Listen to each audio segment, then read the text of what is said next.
Hello everybody, I would like to talk to you today about an 80-10-10 diet. That is all the rage. Everybody loves it. 80-10-10. Well, not everybody. Some people do. So what I want to talk about is the low protein or very low protein of that diet. And people are talking about, a 10% or under 10% protein. So anytime we have a limitation on a certain amount of, say, fat or calories or protein or carbohydrates or something, it starts to limit what we're looking at.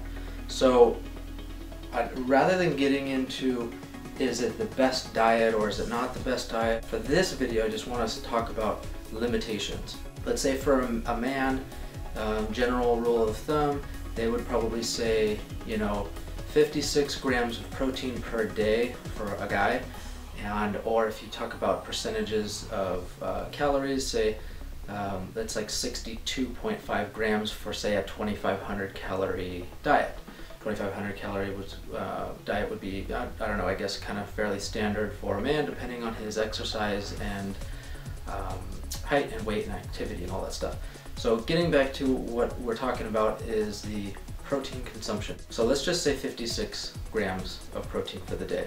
Some people might think, oh, that's high. Some people might think that's low. What I want to talk about is when you start limiting things, what you need to take out of your diet to achieve a 56 or below 56 grams of protein for the day. So with that said, let's name a couple of foods that have a lot of, say, protein for the day that I personally believe are good to have in your diet. First thing, let's talk about black beans. I think and believe that black beans are very good for your diet. They're high in fiber, high in carbohydrates, and high in protein as well. One can of beans, just like your standard can, has about 26 grams of protein, okay? And as you know, a can of beans is not that big. It's about 385 calories and about 25 grams of protein or so. So that, if you just have one little can of beans for your day, which is nothing, I eat a can of beans like it's a snack, and I eat a bunch of other food, that technically would be half of my entire day, and that would be one tiny little thing. So you could see how easy, if you had 2 cans of beans, that's it, done deal. You cannot have any more protein basically for the day. So that's kind of one thing that would be very, very limited on. Next thing I'll talk about is lentils. Lentils, another one. I think lentils are really, really good for you. But in half of a cup, okay, half of a cup of lentils, which is nothing, that's a tiny amount, that's about 20 grams of protein. So that's like a third of your entire intake if you just had a little half a cup of lentils. So that's a very, very high protein. But remember, this is all plant-based protein. It's not animal protein. We're not talking about saturated fat, we're not talking about cholesterol, and we're not talking about some of the dairy and meat stuff. So another one I will throw out is also soy and tofu products. 1 cup or 8 ounces of soy milk is somewhere about 8, 9, 10 grams of protein. So if you had, say, 2 cups of soy milk for an entire day, which 2 cups of soy milk for a whole day, that's not very much. That's 20 grams of protein. That's a third of your protein right there. Another thing would be, say, pasta.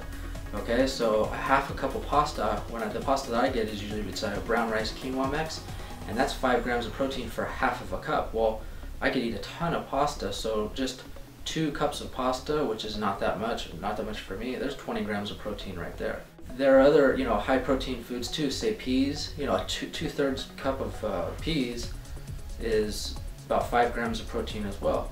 So my point is when you start to try to get a super low protein, you start, just by default, you have to limit some of these other foods. Whether we want to stay at that 56 grams or not, that's kind of each and every person's own decision, but I'm just talking about as far as a limitation part of it, you severely need to limit some of those foods. So whether you think that that's good or bad, obviously I think a lot of fruits and vegetables is good in your diet, that's definitely for sure, but to really drastically cut out some of those other items, I don't personally, think for myself that that's something that I'm really looking to do, especially when I think that a lot of those foods are healthy for you. With that said, I'm not advocating a high protein diet at all by any means, but I am, promoting plant-based items and plant-based diet and proteins and fruits and vegetables and the whole thing. Anyways, those are just a few of high protein, basically plant foods that would need to be limited if you are trying to have a very low protein intake. Think about that, and just remember, anytime we're really looking to nail down percentages or really be specific with stuff, something is going to have to go away. So if we increase our protein a lot, well, the carbs are going to have to go down. If we try to drop the protein a lot, other things are going to be adjusted, and things in our diet as well too. So just remember that. I think a good balance of having all different types and kinds of foods in your diet throughout the day is a good thing. Subscribe if you guys want to stay up to date on the videos, and follow me on Facebook and Twitter and Instagram. All that stuff is in the description box below. If you guys haven't checked out my ebook, check that out.